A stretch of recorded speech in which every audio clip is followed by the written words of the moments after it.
Kepala bagel.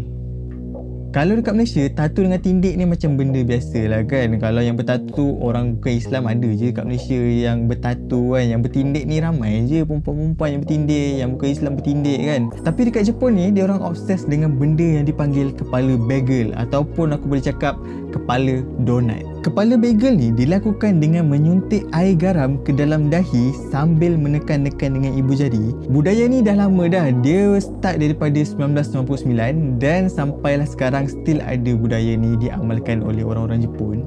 Dan satu lagi fakta, nak buat kepala bagel ataupun kepala donat kat dahi ni bukan murah dia memakan kos. Tapi dia punya efek je hanya bertahan 24 jam sahaja.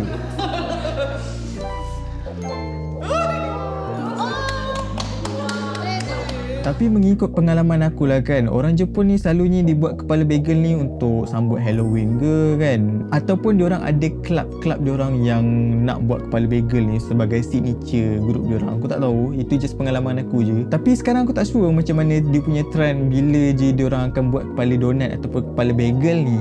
Tapi kalau korang ada pengalaman jumpa orang kepala bagel dekat Jepun sana tu, boleh komen kat bawah. Aku nak, serius aku memang nak tahu cerita-cerita korang, experience korang bila jumpa dengan orang-orang bagel ni. Orang yang berkepala berdahi bagel, berdahi donat ni.